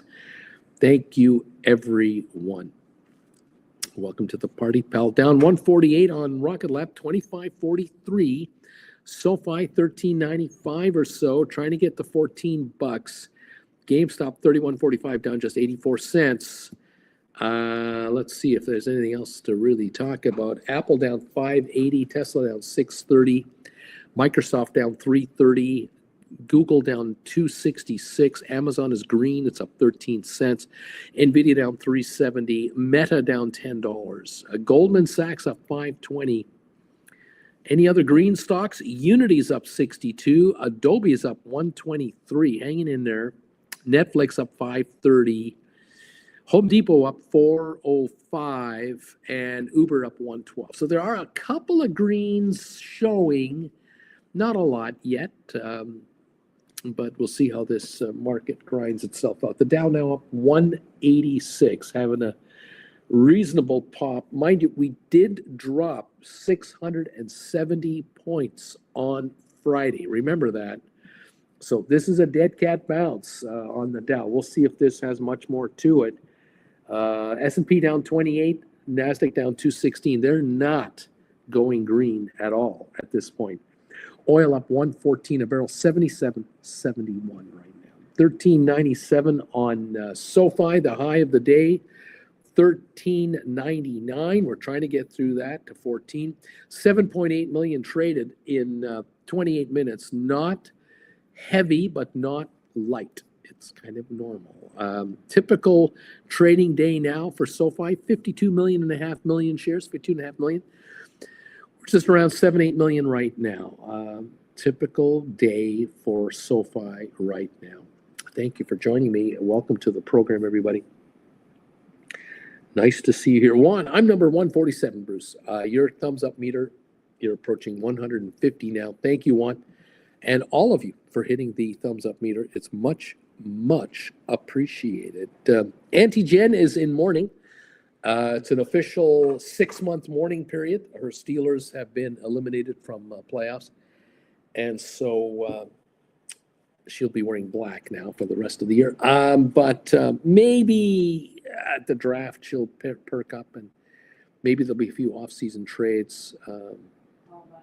She's got the combines. I mean, so it's not all lost, but it's next year country. Unfortunately, it is what it is. What can I say? Welcome all to the show. Thank you for joining me. 13.98 now on SoFi. That's where we are right now. The sun has come up. We're into daylight. Let's take a look here. Here we go. There we are. Yes. We're into daylight coming through here a little bit. We're only going to be in the mid 60s today, but sunshine. And so there you have it. It works for the desert, but it doesn't necessarily work for LA. LA needs rain, especially in its hills around LA. They could use some rain. And we're hoping next week, but we don't know about the Santa Anas today and tomorrow. We'll be watching that and worrying about that for the next few days yet on behalf of our friends in Los Angeles. Have you heard anything yet on Matterport? I have not. I have not heard, seen anything about it at all. If anyone knows anything, please let me know. Love to report any news I can on what's going on at Matterport. Anything I can talk about, I'll talk about it. But kind of quiet, yeah. So there you go. Interesting. Thank you all for joining into the party, pal. 160 point gain, 155, 160 point gain on the Dow. S&P down 31, NASDAQ now down 233. A little sell wave coming through yet again on part of the market, and part of it is greens, part of it is not green. Welcome to the show. Thank you again for being here for us on the thumbs up meter, and also joining in with the poll question today. 152 thumbs ups. There we go. We're over 150 now. We have 289 votes coming through. The question of the day is, I think the stock market is headed for a 20% correction from its current 7% or so drop. 61% of you are thinking that might be what's going on here. We might actually be going into a correction territory. 39% say, no, I don't think so. I think the bull market rages higher. We're gonna have a little dip here, and then we're gonna romp higher. Well, we'll find out if the romping is truly going to happen or not. I don't know about that. We've got like I said, a gain of 136 on the Dow. We could evaporate that pretty quickly. We'll see. We're down 34 on S&P. We're down 240 on NASDAQ. So the two of the three markets are lower over there at the moment. We'll see what's going on. I found my slippers. Auntie Jen found her slippers because in this house, it's kind of cool in here. First thing in the morning, it's very cool. The sun comes up and the sun starts to beat through some of the windows, but at a very low angle. So we do get into the 70-degree range inside the house, but not for another hour or two. So it's a bit cool. Welcome to winter, in the harsh desert winter that Jen and I have to tolerate, as opposed to the easygoing winter in Calgary. I'll leave it to those in Calgary to enjoy the easygoing winter over there. Palm Desert right now, by the way, here it's 46 degrees right now. The low overnight was 45. We're at 46. This is getting close to the usual lows. We're going to be 43 overnight tomorrow, and then 40 next Monday. We're going to be down to 40 degrees with a high of only 56 a week from today. They say on the weather forecast channel. Calgary right now, 23 degrees. High today will be 38. That's actually pretty good. 40 on Tuesday and Wednesday. That's above normal for Calgary.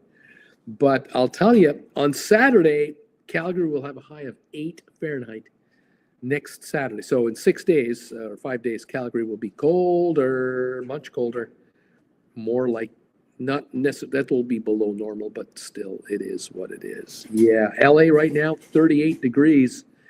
Not good. High today, 64. High tomorrow, 66. 68 Wednesday. Not great high temperatures, but high winds are expected later today and tomorrow for LA, unfortunately. And that's not what we want to hear, but that is what we're going to witness, I think. Yikes. New York is 34 right now. High today of 42 for good old New York. Sydney, Australia, high today 83. Summer in Sydney. Zermatt right now 23 degrees. That's the high there. Zurich, Switzerland 33 right now. London is 41. Liverpool is 45. Tel Aviv is 66. Berlin is 30 degrees right now. In Berlin, giddy up. What can I say? Sunset today will be 4:19 in Berlin. It is now, I think, 3:04 in Berlin. So they're going to get dark in about an hour and a half. Short days in Berlin these days, of course. Sunrise 8:10, sunset 4:19. Total daylight in Berlin right now, 8 hours, 8 minutes. Yikes. Aren't they about the same latitude as Calgary, though? Well, I'll tell you right now, Calgary's daylight hours. Calgary's day. Let's take a look here. Sunrise, sunset. Calgary, 8 hours, 22 minutes. Yep. Yeah. They're very close to being the same latitude. Here in the desert, we have, let me take a look here. Here in the desert, our daylight is 10 hours, 8 minutes. We have 2 hours more daylight in the morning.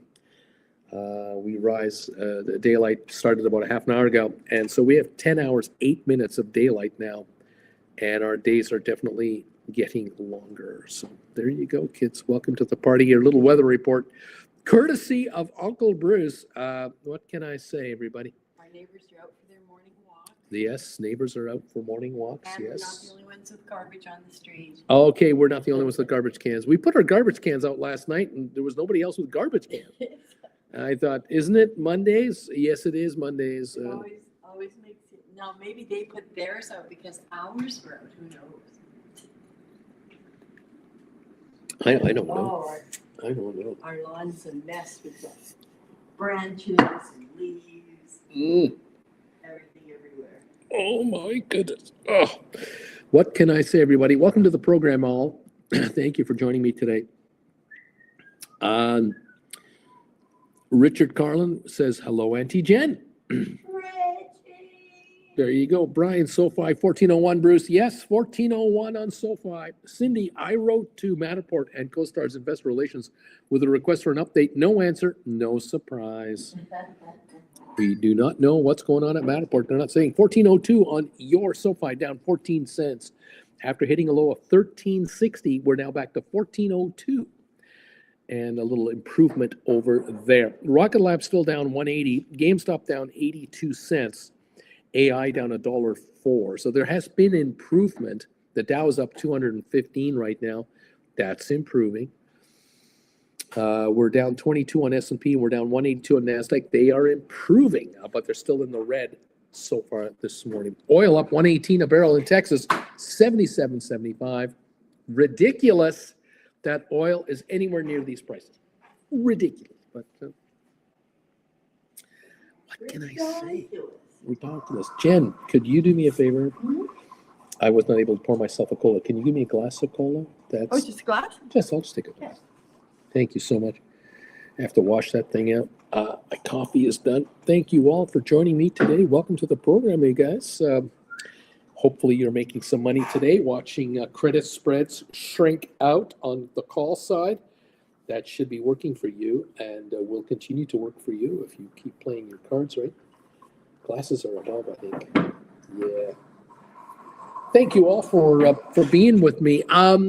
I think in about 2 weeks from now, not this one, like 2 weeks Wednesday will be the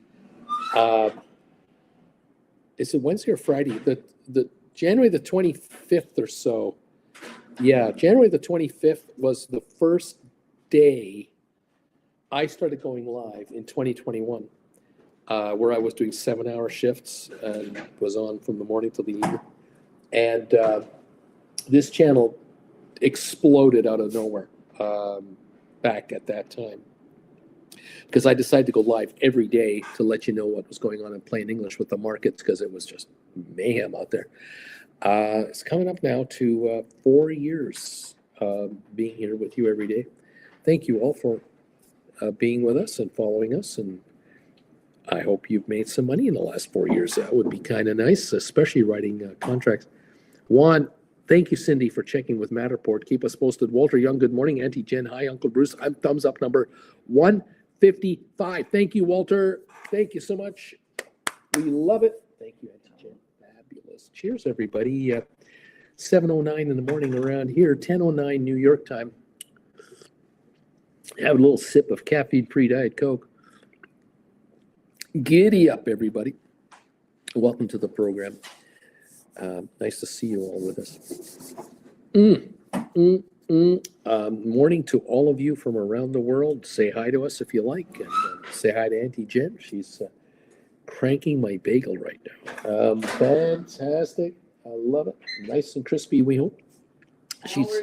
She's working the magic over there. She's got the buttons going on the toaster oven, working that whole thingy. What was I going to say? We've been going to our Costco here and picking up our groceries over there. I tell you, they make a pretty nice lasagna. You can buy these lasagnas in 2 packs. They're like a beef. They're beef lasagna, and you can get 2 of them for like $15 or $16. And Jen and I find that these are each good for 2 meals. So it's like 4 meals times 2, 8 meals for about $16. It's $2 a meal per person. What a bargain, and delicious and very good. Easy to prepare in the oven. We do enjoy the Costco, bargoons. A lot of people on YouTube that talk about Costco, where they say to you, "Oh, go into Costco and buy the burger, buy the tube at the 90% lean, or get the big packages, break them up into smaller portions for your fridge, for one serving at a time, two servings, how many people you want to do. You can save a ton of money that way. If you do not go out for dinner, you will save a ton.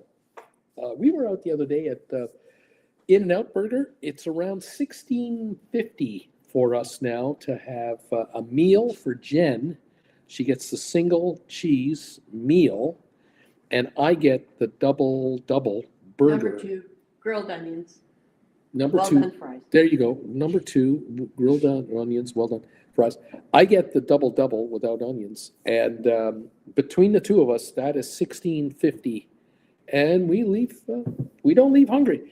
But if you go to Carl's Jr., which in some of you in the U.S. is called Hardee's, $23 for a meal for Jen, a burger, fries, and a drink, and I get just the burger. It's about $23.50, $6, $7 more, 40% more expensive. Very interesting. Of course, you can go to Costco and buy a full-blown chicken off the rotisserie for $4.99. That is such a bargain here. They have not raised the prices of their chickens. And of course, the hot dog at the food court, $1.50 with a drink. You can't beat that anywhere. If you're into a hot dog, wow. The pizza's $2 a slice. Still an incredible buy. You can buy a full-blown cooked pepperoni pizza for $9.99 at Costco. I believe it's still $9.99, unless it's $11.99. No, I think it's $9.99 down here. Amazing. The profit margins are super slim, but the volume is just insanity. Incredible, off the charts. Yeah. Notice something else at Costco. You can buy bagels. You buy 2 6-packs for, I think, $6.99 or something like that. But you remember? Have you noticed the muffins in the bakery section of your Costco? It used to be you could get, I think it was 6 muffins or 8 muffins. 6. It was 6, wasn't it? You used to get 2 6-packs. You'd buy 6 maybe of double chocolate and 6 blueberry. That'd be 12 muffins. It would be $6.99, and it went to $7.99, went to $8.99, and the last I saw was $9.99. Now you can't get those big giant muffins anymore. Remember those big muffins at Costco? No, not anymore.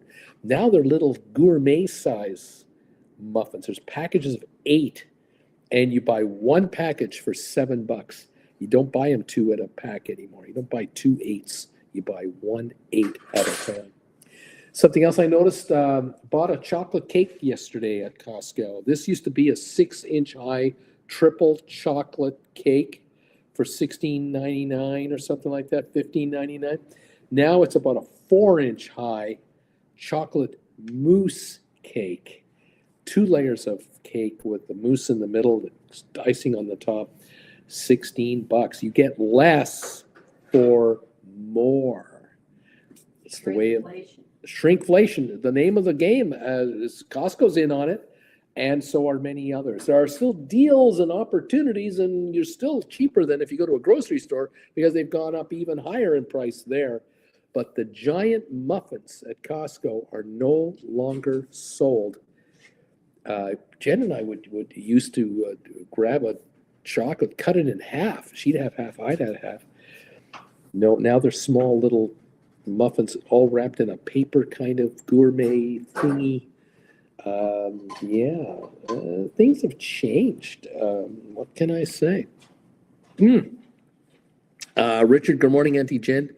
What else? Walter, good morning. JJ, you're making me hungry, man. You're talking about food. Well, here it comes. Talk about food. Here's the sesame seed covered bagels with grape jelly. Good morning. Thank you, Auntie Jen. I'm still, trying to figure out the toaster oven. Yeah. Yeah, we're, I didn't burn myself today. My blister's going away. well, that's a good sign. Ay, ay, ay. It's not the same as in Calgary, but we had a No, toaster not up the there. same. But they're quite warm all the way through because it's more oven than toaster. Yeah. Yeah. Yeah. But they're not. And it's a different bagel to start with. This is a doughier bagel than we have. Yeah, the bagels in Calgary are definitely more authentic. These are more, I don't know, bread-like? Yeah. Bready like? I think that's altitude. Sea level? Yeah, maybe. I think so. Mm. I think it's an altitude thing. ALA, the big muffins at Costco are still available in Ottawa as of a week ago. Well, down here in California, they're gone, at least at ours.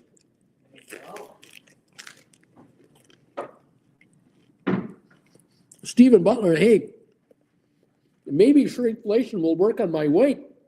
Yeah, Mm, that's what I'm counting on. mm. Mm, mm, mm.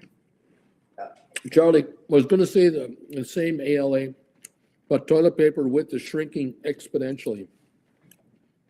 Or are our butts growing wider?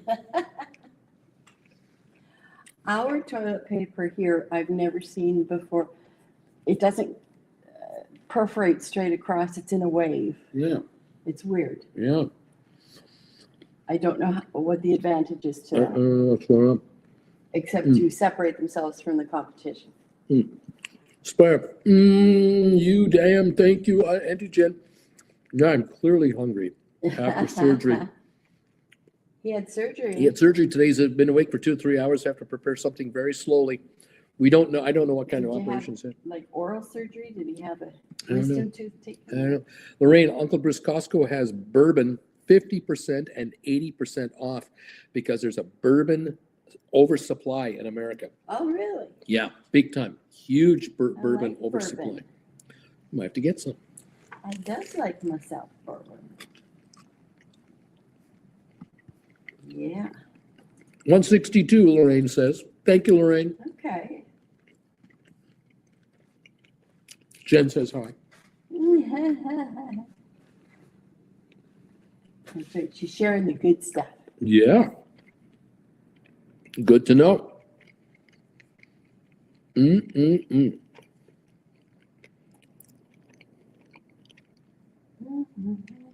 The grapes, the table grapes that are available now in Costco are fantastic. They're huge. The ones from Peru, they're big and crunchy. Yeah. What's the biggest one you got there? Show me. Let me show the world a big grape. Here. Look at the size of this thing. This thing is huge. And they're crunchy. Yeah, that's a big grape. Here's my bagel. Here's my grape. You'll hear the crunch. Grape jelly. Table grape. How about that? Yeah, these green grapes are incredible. They're really big right now.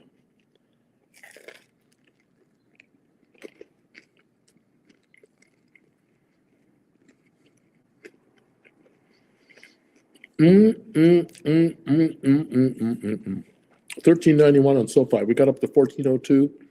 $13.91. Typical wave People movement. rolling their cash security puts, Mm-hmm. laughing about their call credit spread. They should be laughing about their call credit spreads. Absolutely. JJ, Lorraine, I want to party with you. Bourbon.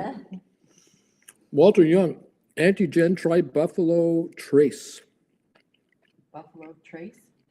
Is that That's just a trace of buffalo in that bourbon? that's a brand name of bourbon, I'm assuming?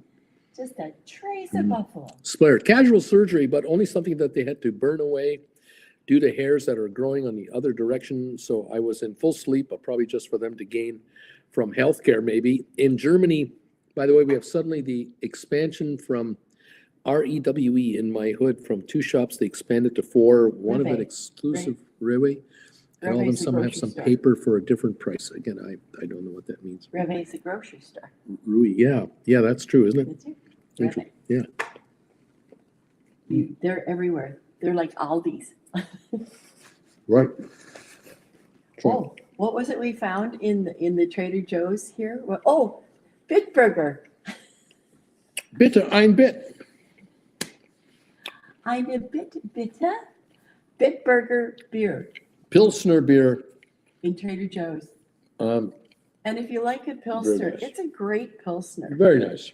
Yeah. Tall cans. Yeah. 4-pack.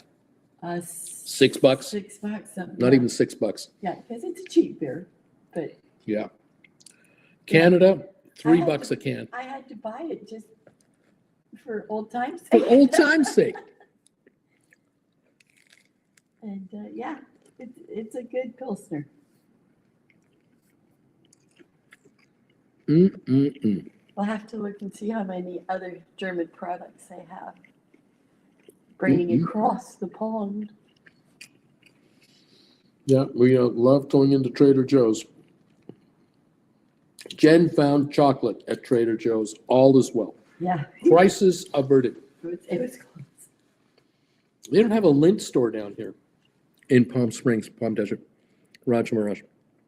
No lint store. Unthinkable that the Swiss wouldn't have a lint chocolate shop here.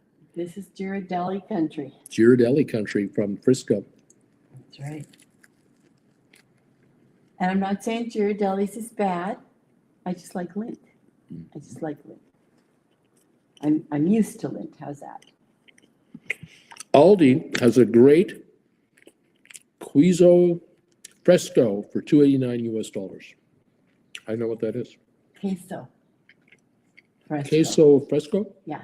What is that? Mexican cheese. Oh. The hell do I know?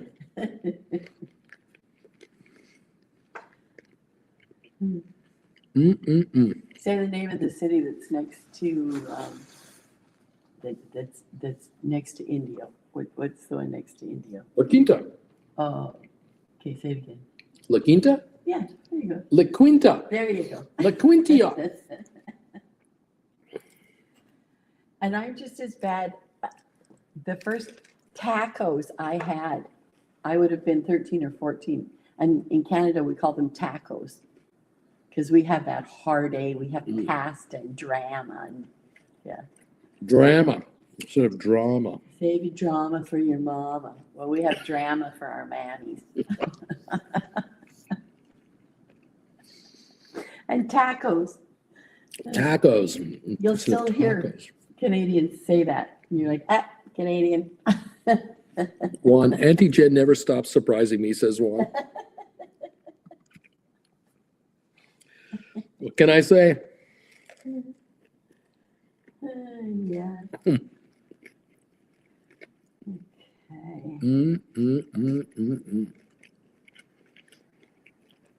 Oh, Dow's up 142. It was up over 200. The S&P is down almost 40. Nasdaq's down 270. We're going down again. How much? I don't know. 1386, 1383 on SoFi.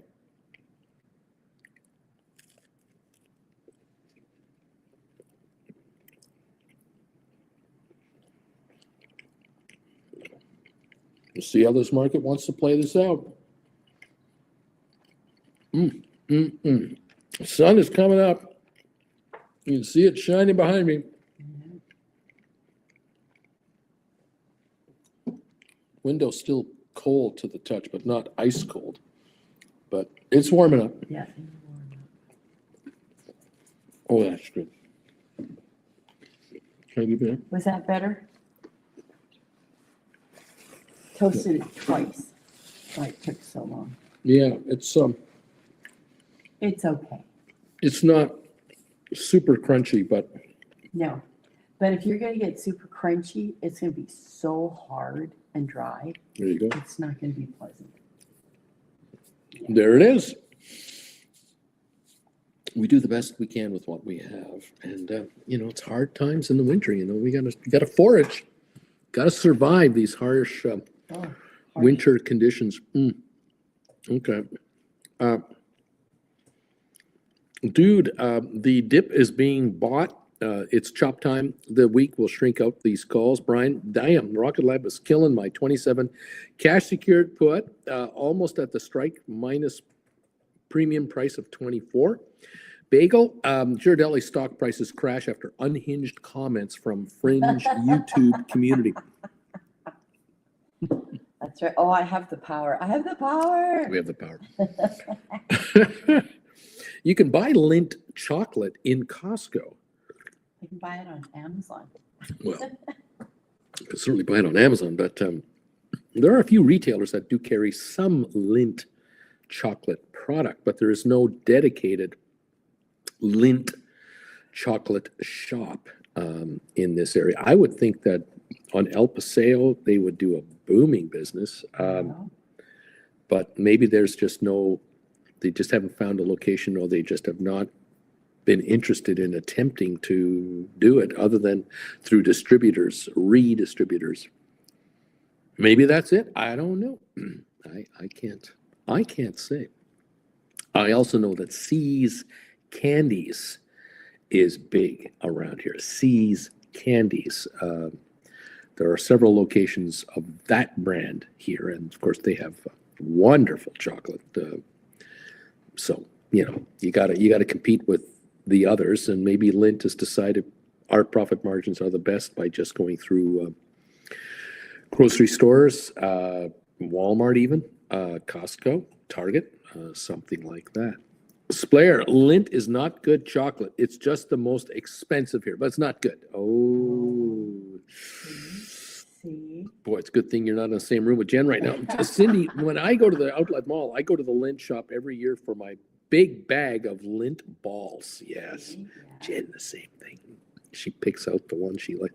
JJ, zoom out 3-month Rocket Lab chart. Brian, Splair, original beans and small Belgian chocolate producers. Leonidas has 2. This two are recommended. They're okay. Interesting.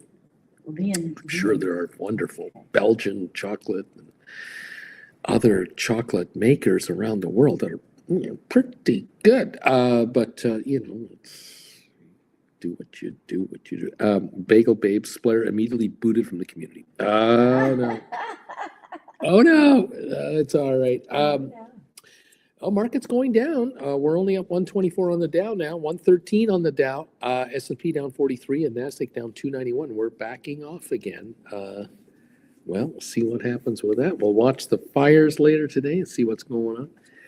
I'll be with you tomorrow at 8 o'clock Eastern. If you're a Gold Bagel member, join me then for the latest updates, and we'll see how the markets play. We'll open the big show here at 8:30 like we always do. Thank you all for your support of this channel and following Jen and I in our travails as we watch these markets. And congratulations to those of you taking these classes, and those of you needing any link help, let me know. We'll get you looked after. In the meantime, thank you all for joining us and being part of the community here. We love having you. And let's get together tomorrow morning for some more fun. The poll question has come through now with 307 total votes. That is pretty good. 61% of you do believe that the market will drop 20% from the 7% level we dropped so far. We have already received 166 thumbs ups, and I thank you for that. If any of you are able to add to the thumbs up meter, please help out. Those of you who are aware of who actually powers this market have already made it known through some of your knee emoji postings that you're honoring the Knights of Knee. Don't forget to do that. They are the most powerful force behind this market, and we can't ignore that. Thank you all so much for your support of this YouTuber. And Jen and I, we appreciate you. Misty Tree, Richard Carlin, here they come. Boeing Tiger, the knee emojis are coming in right now. Neat. Margin Called is here. Here they come. Corinne is here. Stephen Butler, neat. There they go, guys. Watch out. Here come the knee emojis. Don't be messing with those guys. They are all powerful. ALA knows, Juan knows, absolutely you must honor the Knights of Neat without question. Do not question their authority. They are all powerful. Thank you. Hit those knee emojis, hit the thumbs ups at the same time and give us a little boost, and we'll get closer to 200 thumbs ups. I know you on the rerun out there, all of you on the rerun usually help us out to get through 200 thumbs ups. Keep them coming, guys. Keep them coming in. We do appreciate you. Charlie is here, and I'm really liking this BIL, Uncle Bruce. This thing is working for me. Oh, beautiful. I'm glad you love the monthly interest. I love it too. I want to see you guys get richer and richer. And no offense, but I want you to get richer. Keep it going. Keep the drive alive. And thank you all for your support. 308 responses now for the poll question. 170 thumbs ups have come in here. Thank you all. Have a lovely rest of your Monday today. We'll see you here tomorrow morning. And we'll see what this market has in store for all of you. Then Juan and Hector. Neat. That's right. Okay, guys. Talk to you soon. Thank you. Bye for now.